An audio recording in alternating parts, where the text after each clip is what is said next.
Jameis Winston. Stepping up. He's throwing long downfield for Tyreek Hill. Got it at the 20-yard line. Right side, they throw. Back in the end zone. Touchdown! Kansas City! Hill motion with it. They fake to him. Throw right side. Caught by way up there the right pylon. Touchdown! Kansas City! Chase by 4. Garoppolo in the pocket. He's being hit. He's being wrapped up. The shot clock.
Now, here's News 5's William Jackson. Donnell Bennett is the featured back. Anders, the fullback. Bennett straight up the middle. Donnell Bennett to the Raider 36. Boy, I'll tell you, Kimble Anders, number 38, gets a sensational block, and that hole is there. Bennett. Touchdown. Donnell Bennett. Second effort, gets in for 12-yard touchdown, 21-3. Remember when it was a grinded out offense that Kansas City had? Kimble Anders, touchdown! Kimble Anders, touchdown Chiefs. Second touchdown for Kimble Anders. Kimble Anders finding running room. It's a race. Ray Bly chasing him. And two Rams finally bring him down. Ray Bly and Dexter McCleon.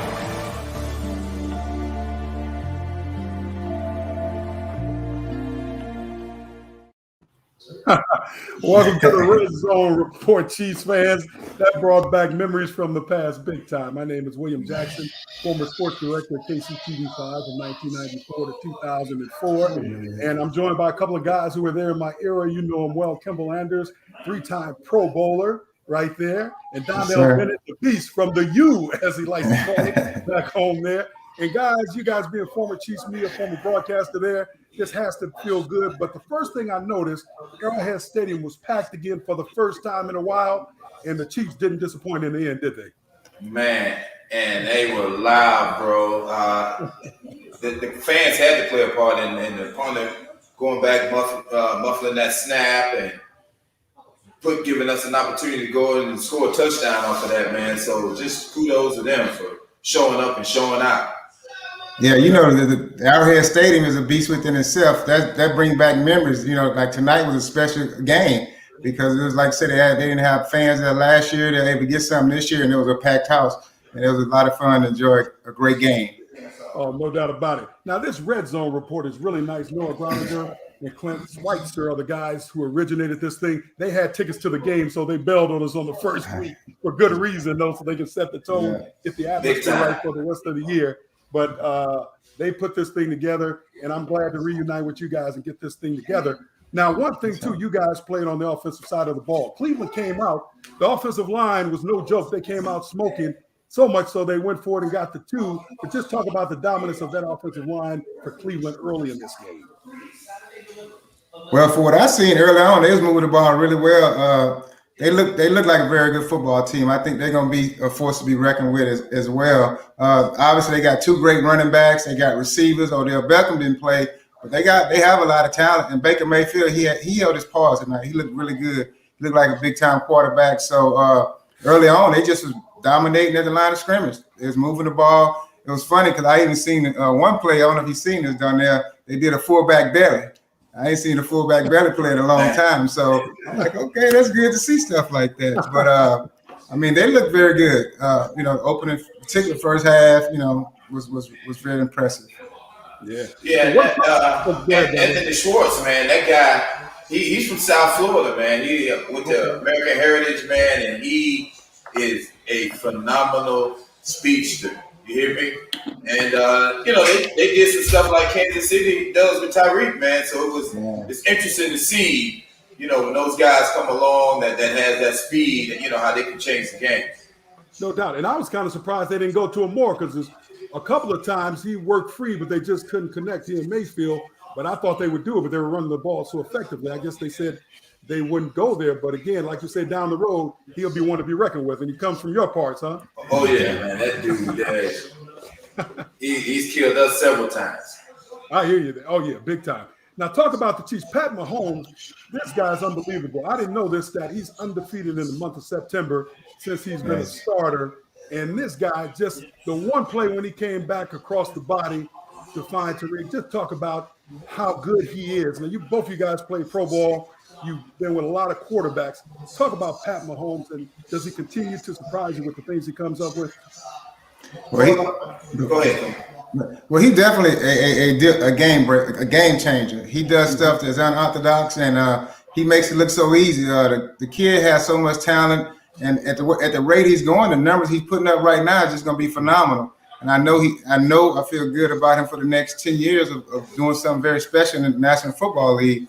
He has set the tone right now for some different type of quarterbacks that we have that's in the league that are very high standards. And he's learning how to win at a young age too. Like I say, the month of September, I didn't know them facts either, and I was surprised when I seen that today. Yeah, definitely. And I think his character too, man. His character plays a huge part in his success on the field and what he's able to do, the confidence he's able to instill in a lot of other guys around him, man. Just do your job, and I'm gonna take care of the rest of it, man. You know how it is to play with somebody like that. I got you. Yeah. Yeah, you guys know too. And talk about the Chiefs defense. They came up when they had to, because at first you wonder where would these guys be, would they be in the game? But they came out big time, and in the end, when they needed it, Hughes, the guy they just traded for, I guess, from the Vikings, that's proved to be a good move along with what Jones was doing all day. Yeah, man. Defense look good, man. They scrappy, man. They smaller in certain areas, man, but they play fast and furious, man, and they're able to match up a lot with those different motions and shifts that they were doing. And because they see it in practice as well. So, it'll be interesting to see what happens going down the line because both of them are pretty much alike, except we got Patty Mahomes on our side. Yeah. And they have that defense too, the bend don't break type rule, you know what I mean? Mm-hmm. They give up plays. I mean, they very talented up front. They have linebackers. They have a lot of different things going on with what they do. So it's definitely have a great competitive squad. Okay. 2 defensive ends going to be a monster problem. And it's just getting started, huh? Big time with those guys, right? Oh, yeah. Yeah. Now, how big is it, too? Honey Badger, he didn't play. He was out. He's a vocal leader, defensive leader. So not only the defense, but the team. Does it hurt a little bit when he's out there? They seem to overcome it. But how big a deal is that? I think it's a big deal. A guy like that, he brings so much intensity. He's a leader of the team, and he fuels that defense. So he have people flying around. So I respect what he does, and he does a great job of being that motivator. And that's the type of teammates you look for. You got to have one of those on your team. And his energy, bro, the energy he brings to the defense, man. Plays are being made all over the place because he's just flying around like the Honey Badger. So it's definitely missed on that defense. Yeah. Now, when we talk about running backs, too, and we saw it today, and I think you guys alluded to it earlier, though, but Kareem Hunt coming back to Kansas City, never wanted to leave, but got out. But he had a point to prove today, and he's still a man, huh? Yeah, man. He ran tough, man. He did some good things, man. You know, they were able to bottle him up at the end there, man. But, you know, he definitely came back and did what he had to do. Mm-hmm. Yeah. Now, were you guys concerned about the Chiefs' offensive line because they brought a lot of new guys in this year, first time playing together with the real bullets flying in this game? Early on, did you feel that they would gel? Because Mahomes had to scramble, and he's known for that, but he had to do it a little bit earlier more than later, just because he didn't have as many opportunities offensively. But still, did they come together like you guys want to see, being running backs in the end? Yeah, I think as a first game, first time starters, they did an excellent job. They probably had some they go back and reevaluate, but overall they wasn't exposed by no means. They played a pretty solid game. We were able to move the ball down the field. We were able to still run the ball. And if I'm not mistaken, Holmes got sacked once or twice, maybe, if that. Mm-hmm. Yep. I think he had two sacks. That was it. So very positive. Yeah, and it's also good to see, you know, they're moving the pocket, doing some different things. I mean, they've always done some unique things that create space for Patty, but you know, the offensive line that they really held up their own on some. I seen some tough blitzes they threw in there a couple of times, and they was able to stand in the pocket. Back stepped up and did their job, so it was good to see. Yeah, talking about backs, Hilaire too. Second half, they seemed to be more conscious of the run, and they wanted to establish something at least. Why was that important from an offensive point of view and mental standpoint, if you will, to come out and show that you can run the ball a little bit after not doing anything in the first half against Cleveland? You got to slow down that pass rush, bro. You got them two dudes coming off the edge, and if they get into a rhythm and start picking that snap count and not thinking about the run, it's going to be a long day for them tackles. Yeah. Kimble, you want to add anything on to that? Oh, definitely. I mean, yeah, that's pretty much it. He's 100% correct. And by running the ball, to us, it's toughen up and soften up the gaps as well. Because as a runner, once you start pounding the ball, it's going to soften them up a little bit, so give you opportunity, you know, to actually demand an attitude. And running the football is all about having an attitude. You know where I'm running, you know what's going to happen. You got to man up and take care of it. So, and that's the beauty of football that I like about it, just being up front as far as knowing what you're going to do, and you're going to do it well. All right. And Hill and Kelsey, Mahomes' main two targets, they came up big as we expected, big time. And that's consistency there. And that consistency, you can't overlook that, huh? That's a big thing, too. And, you know, each and every week, these guys will be there, and they got rid of Sammy Watkins. So Hardman, he'll have to step up. But just talk about those two and what they've been able to do since Patty's been starting. And they will. I mean, I think it's going to take some time. We don't have a lot of time, so they need to make sure it's done fast. But I think they'll start to gel when they really see how those guys are playing and understand what their roles are. Man, I think the offense really has potential to be really good. Yeah, with those weapons though, like Kansas City, they have so many weapons right now. You creating them, and with Tyreek and Kelsey, I mean, the top two guys on the team are probably NFL right now. They're understanding this football game on how to get open. I watched them tonight, how they kept setting their zone areas, sitting and running good routes, and it's just they mastering this game right now. So they're doing a great job.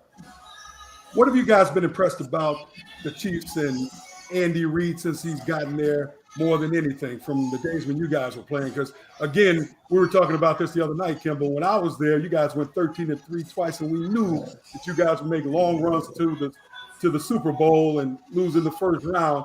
What's different about this squad in terms of getting in the playoffs, or can you even compare the two?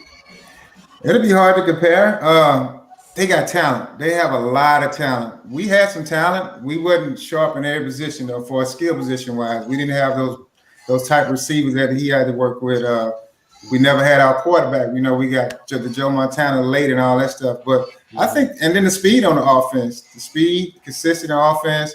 And what I do like, I know this is going to sound kind of crazy, I like the creativity that Reid has with his play calling. Sometimes it's a lot, but they get real creative and making sure they understand, you know, what they're doing at least. And they would try some stuff at you, like, what are they doing, you know? So, and it making the game a lot more exciting to watch that, you know. right, wrong, and different. But I enjoy watching them being creative with the offense and not just doing some conservative stuff. So. Yeah, I like, not to put anything on anybody. I like the way they utilize the players' abilities in certain areas and certain parts of the offense to really hone in on what they're good at. I think, that in itself plays a huge part in a lot of their success. And you bring up an interesting point, too, because I've talked about this for years, too. Many times you'll come into a system and the coaches want you to adapt to that system when they have superstars if they just change the scheme and play to their players' strength. And that sounds like something Kansas City and Andy Reid, they've been doing and had a lot of success with from what you guys have said, huh? Well, I don't think you change what you're doing. Like you have a base and you know what you want to do. You have your philosophy and your tendencies and things like that. But you kind of cater them to fit, Kimble's style of playing the fullback position. And now it's more, movement, him out of the backfield, screens and all kinds of stuff like that. So because he's played receiver, he's did all that stuff in the past, and he can run the ball, and he can block. So, and that's, he went to the Pro Bowl doing that. So we did some of it back then, but they're really taking it to the next level. They're taking it to the next level, yeah.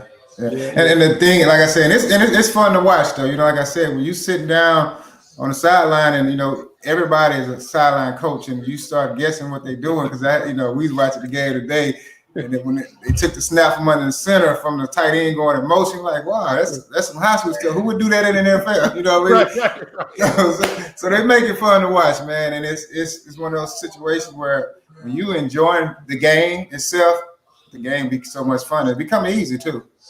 If you're having fun. Yeah. And I think it was important today as we go back and talk about even the offensive line, because the one thing people say from the Super Bowl last year is the offensive line, it was some different guys, injuries and things of that nature. But they were going to try to see if they could expose that with Kansas City. And I think Cleveland maybe tried that. But it seems like the offensive line got back on track to say, no, you can't use this as a blueprint from last year to say that this is how you will attack us. Because if you do, Patrick Mahomes with the sidearm throws and back across the body and all that, he'll diffuse all that stuff anyway, seems like many times. Yeah, man, he's a difference maker, man. He's a difference maker. But, those guys got to keep working. I mean, those DCs out there, they get paid a lot of money to find a way to penetrate that ball. So, it ain't going to be easy. We just got to keep getting better day by day, communicating, keeping our head on the swivel, shoulder square, all that good stuff, and just be ready for whatever they give us. Yeah. And go ahead, Kimble. No, I wasn't saying anything, but okay. But I was going to say, too, when you look at the West, too, the AFC West, you look at what Denver has, you look at what the Raiders have, the Chargers, who do you see being the team that will probably give them the most run, if anybody? Because I think the Chiefs clearly will be the team out of the AFC period. But in the West, who do you see them perhaps having problems with, if anybody? I mean, all of those guys are pretty good. I mean, Denver they're young, but they're going to be scrappy. They're going to be very, very competitive. That's always a great game when we play each other. The Raiders, they hit or miss. Like they can be really, really good sometimes, and then they can come in and stink it up as well. But that it's gonna be competitive, man. It's not. I mean, we the front runners, but those, and they're gonna give you their best. They're gonna give you their best. So we got to be ready to play. Yeah, and that's the beauty about football. Each week is different. You can't. I know as much we want to predict these things, but it's the fun thing about going out and play. And each week you never know who's going to show up. Somebody show up and you be like, wow, never thought that would happen. You know what I mean? But it's always fun to watch though. That's the beauty about football. Yeah, and the fun saying too is those guys get paid to play too, right? They give it something. The Ray used to say they on full scholarship over there too. No question, right? They got some ballers coming in here, man. But when you look at just the Chiefs and as they look ahead and what they have to do you like what they do? What main areas would you say they need to probably step up on first week? So it's still kind of out there a little bit, but if you had to hone in on one thing, what would it be that you want to see them to improve on to make another run, third straight trip to the Super Bowl? I say, of course, I'm going to say running the ball a little more, man. If we can establish some type of a physical run game, hitting them in the mouth and letting them know, Patrick ain't gonna stand back there and throw the ball all over the field all the time, I think it'll really help us.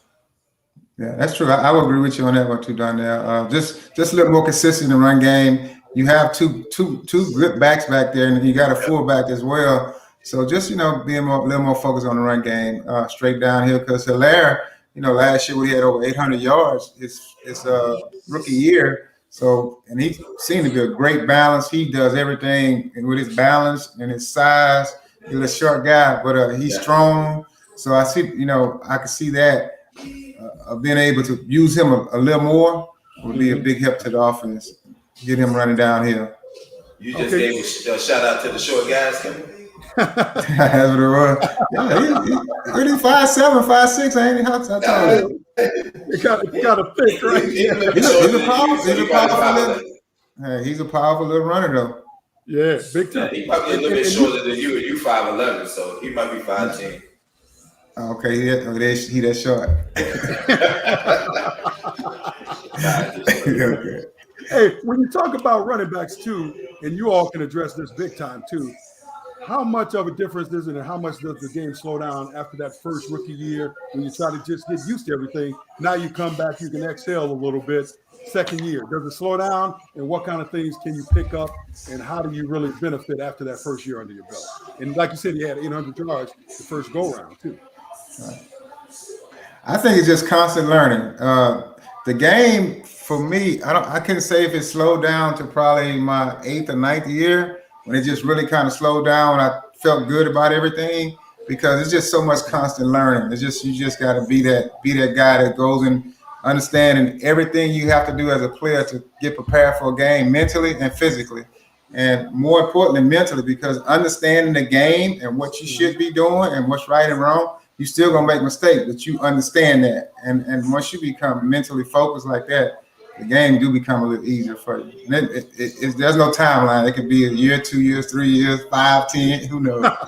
So your whole career, you're still learning, though. Right, still learning. Yeah. Still learning. And just like Kimble say, that consistency, when you consistently are able to do the right thing all the time, you'll know. Like it's not even hard. The distinction between the two times is so evident that it'll jump up and bite you. No, big time. I hear you on that one too. And with this one, when you talk about running the ball, do you see Hilaire really being able to blossom into that back, or maybe 2 or 3? Like you say, you need a couple good backs in today's NFL anyway. But do you see him being the one who can really shoulder that load? Definitely, man. He runs hard. He does some good things in the passing game as well, and then I've seen him put his nose in there too on some blitzing linebackers. So I definitely think he has the talent to get it done. Yeah. He has the talent to be a pretty good back in the NFL, and he like I say, he does everything. He can run, catch the ball. He does a lot. He got great balance, great vision. I just seen a lot of great things in him. Okay, how about picking up the blitz? If you want to stay in the game, you better be able to do that. He can pick up the blitz, yeah. He put his nose. He's pretty physical. And then they got the other kid, Williams, and I like him as well. Definitely. He's a solid back, and he's been around for 3 years now, something like that. So he's been pretty solid, and he's still learning. He's still growing into this. So they have like a good 1-2 punch, that they can utilize. Okay, a good deal. But everything starts around with Patty Mahomes and his guys, for sure, getting it going. When he first arrived in Kansas City, were you guys that pumped about it, or did he kind of surprise you all? Talking about Mahomes with what he was able to do so quickly. Okay. I didn't know. Yeah. I definitely didn't know, but he made me a believer quickly. Yeah. Well, me being from Texas, I heard a lot of him, but I'm totally impressed that he exceeded anything that I would have thought he would do. He's a different breed. He's phenomenal. Okay. So, yeah. And doing a bunch in the community, and really, and I know you guys were there when you were there, man, it was a lot of good stuff that you guys did. And how important is that? Because Kansas City, and I tell people, after I left Kansas City, I went to Chicago and worked with the Bears and things of that nature. But I've said it's no place like Arrowhead. Talk about how different Arrowhead is in, because both of you guys have been in a lot of stadiums. It seems like it's something a little magical about Arrowhead I don't see anywhere else. Yeah, it's one of a kind, man. The fan support, just the organization at whole, man. They're a good family, and they run their business the right way.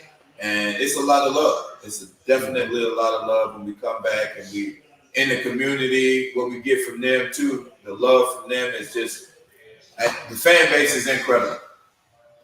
Yeah. Oh man, that's cool. No, go ahead, Kimble. Yeah. No, it's absolutely phenomenal. I've had a chance. I lived there 25 years before I left as well. So just being in the community has always been important to the organization, and you know, as we do with the ambassadors as well. A lot of things in the community with the high school, with the elementary school, the YMCA, Boys and Girls Club, all the different foundations in Kansas City.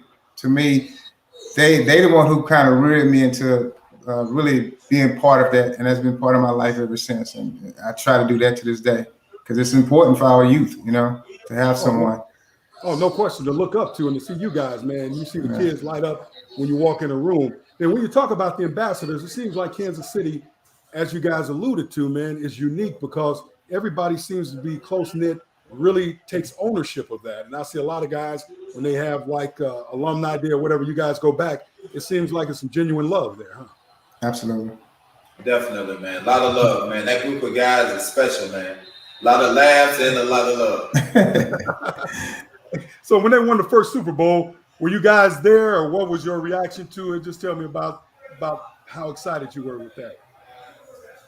Actually, I was there. I was up there. I was happy, really happy, because you know it's been a long time, and you know it's a lot riding on, and then it's my Chiefs, so just like I wanted to, so I was happy for them. No question.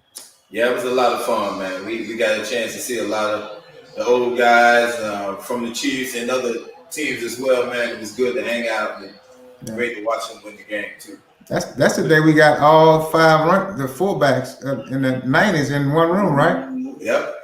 Oh man, you guys rolling, huh? Yeah. Got a picture to say that forever? Yeah, definitely. Yeah, that was cool though. But the 90s, it was something special in Kansas City, and they look like they want to take it to a new level now with this regime they have, and just having, you know, Reed come in there and to do what he's been able to do, and his mindset. What makes him such a player's coach, if you will, or is he a player's coach the way you perceive him?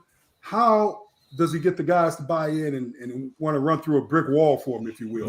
What is it about that personality that you guys have been able to see with Andy Reid? Well, he's doing a tremendous job. I mean, the guys love playing for him. They respond well to him. You know, so, you know, whatever he's doing, I've never played for him, but whatever he's doing, it's definitely working.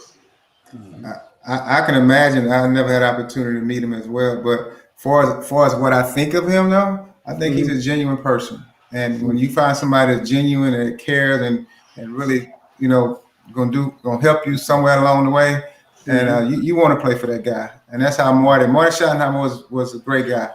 When you meet those type of people, you have to work for them. You know, you got to do what's right. You feel obligated to do the right thing for the most part.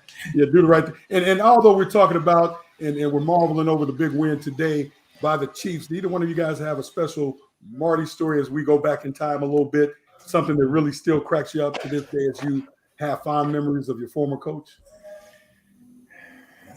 Coach was a good dude, man. Donnell probably got jokes. Come on, Donnell, tell us something. You got some. Come on, Donnell. I'd say Kimble Donnell has it out. Yeah, he got it out. One funny memory we had, I don't know who we played. It was a short yardage play, you know, and I don't know what happened. But anyway, somebody missed a block or whatever, and the linebacker was unblocked. And we was watching film the next day, and Marty said, "Turn that light on. Where's Donnell Bennett?" So that's our right here, coach. Marty said, "That's the best 1 yard run I've ever seen in my life." I was like, "Oh, that was just 1 yard." But he was like, "Man, it was a crucial time in the game, and we needed that first down, man." But Marty, he really paid attention to that 1 yard run. I don't think I ever had a coach get that excited for a 1 yard run. 1 yard run, and that's something still sticks with you today, as you just said. Yes, right? 100%. Yeah. Because he seemed like he had that that kind of just that influence of personality when he was around you guys, and just had that kind of effect on you, right? Yeah. Definitely. And just that whole coaching staff, and those are some good made times. us want to play for him, man. Made us want to play a little bit harder every time because we didn't want to let them guys down. Yeah. And when you talk about that, the 2 years of 13-3 and going for that and not getting further, did that kind of sour it just a little bit of not being able to take it the distance after such great years? You got to say yeah to that, but the memories that we've had getting there, the process that it took for us to beat those good teams are the things that I think most of us use on a day-to-day level to continue to do the things that we do. The highs and the lows of that was very life learning for us. Yeah, and that, which was a good thing too. So, do you guys plan on? Oh, go ahead. And that's what I value the game of football, because those are life lessons. And winning is great. And one thing I've learned for sure, everybody's not gonna win a Super Bowl. You know what I mean? So, but I was definitely appreciating we had the opportunity to compete at that level and be able to showcase our talent as well, learn a life lesson for a lot of men, from the locker room to you to guys in the community. And that's a blessing. So, but we still would like to have a championship, but we didn't get one. Yeah. But I tell you what, and that was the case. But I tell you, during the course of the year, with the runs you guys made, the fans in Kansas City were going crazy because they were some great teams. You know what I mean? Super Bowl's one game, but the entire community and the atmosphere in that community and what you guys provided and the level of excitement. Again, like I said, I've been a lot of places and I haven't seen anything to come close to matching that yet. And you guys, are you still involved with the coaching and things of that nature, or just talk about personally after football, what's going on once the cleats have come off? Well, I try to mentor as much as I can, talk to the guys about, just like Kimble said, how the game of football so closely relates to life, and the things that it took for, us to be great football players are the same things that it takes to be good men. So we just, every opportunity I get, I try to talk to the guys about that, and trying to be a full-time husband and father. That's enough. That's 3 full-time jobs. That's 3 jobs. Yeah. Well, I'm a pawpaw right now, so I got a couple of Yeah. For me, so this is my probably second year not working of coaching and being an athletic director down in Galveston. But we do mentor, like I said, with the little leagues and stuff, and even the high school kids. We still mentor the kids. We try to help them get in colleges. Personally, try to give my time to some people in the community to do a lot of things, and other than that, right now, just I did an internship with Tampa Bay, so would like to try to get to the next level in coaching, whether it's college or either NFL level. Other than that, just living, just being blessed, thankful that I'm here. I just turned 55 the other day, so. Oh man, it looks like you can still line up in the backfield, huh? No. Hey, you said that quickly, right? No. Them days are over. Over. Yeah. What would be the biggest or best lesson, or something you could tell a young player who wants to get to the pro level? What would be the best advice that you could pass along to some young guys out there now? Because I'm down here in Atlanta, and they have some young ballers down here too, right? And it seemed like they're getting to influence them earlier with with television and with online, internet, all that stuff. They're getting out here. What would you tell them about keeping focus and keeping their head on straight? That's a tough one. It's very tough. There's so much you can say without saying anything, and it's one word is not enough. But you just gotta believe in yourself. You gotta believe in God. You gotta put the right people in your life. You gotta trust yourself, and you gotta be willing to work. You gotta be willing to fail. So there's so many words. You gotta be willing to fail. You gotta know how to lose. You gotta know how to win. You gotta know how to take coaching. You gotta be be critical on yourself when you're not doing the right thing you should be doing. Making sure you're getting your grades, number 1. 2, being just a good person.